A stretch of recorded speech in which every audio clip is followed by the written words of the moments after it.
right, ladies and gentlemen, welcome back. You remember that video of the Russian war jets buzzing our ship. And joining us now is Bill Gertz, senior editor of the Washington Free Beacon and national security columnist with the Washington Times. Bill, welcome, sir. Hi, Steve. Always good to be on the program. Always great to have you. You broke the story that there was another incident that I believe might have even preceded that one. Talk about it.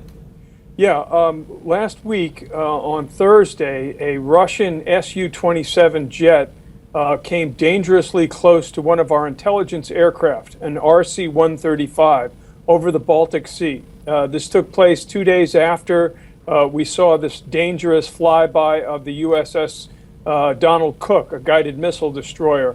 Clearly, the Russians are stepping up their provocations against the U.S. in that area. A lot of concerns. The target here is the Baltic states. We saw Putin took over Crimea and Ukraine, is destabilizing eastern Ukraine.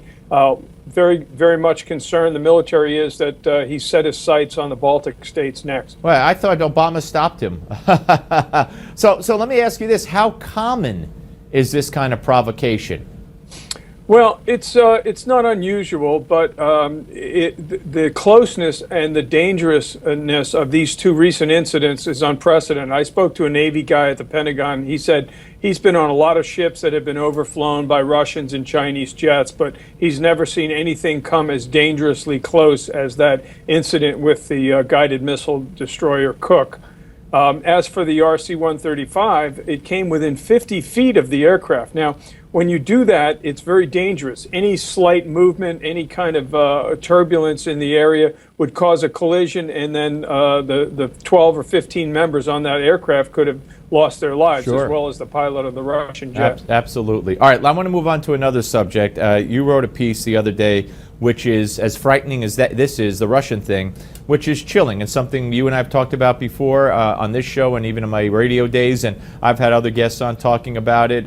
But nothing ever gets done, and I fear we're all in for a catastrophe. You talk about how 3 months after the Department of Homeland Security assured us that our grid is not at risk through a cyber attack, the FBI has come out and said, oh, yes, it is. And what has changed is that there was a major cyber attack in Ukraine in December that turned the lights out for hundreds of thousands of people in that country. That's the bad news there. The worst news is that there are indications that this was clearly done by the Russians. And the software signature involved is a malware called Black Energy 3, which is known to be used, was developed by the Russians, and has been cited within our networks as well, these remote controlled infrastructure networks. So the FBI is launching a nationwide campaign. They've been giving briefings and webinars to utility companies, those that are most threatened by this type of a malware attack, and saying, hey, you've got to tighten up your security. You've got to be on the lookout for this type of malware attack that could shut down the power grid. You know, we've got 16 different critical infrastructures, but there's really only one critical infrastructure, and that's the electrical grid. If you shut that down, we're done. We're in the dark ages, right. Literally. And where are we, if anywhere, on updating the grid? We talk about the EMP attack that North Korea, they just got to take one of their, or Iran, just take one of their rockets and launch it straight up into the air, some kind of nuke, and the EMP will shut down the grid too. We got 30 seconds.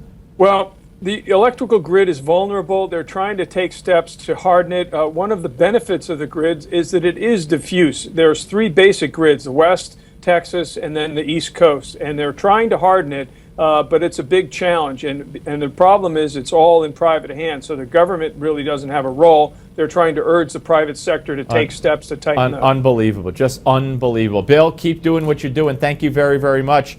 Up next, folks, give me 5. More of Donald Trump. Don't go away.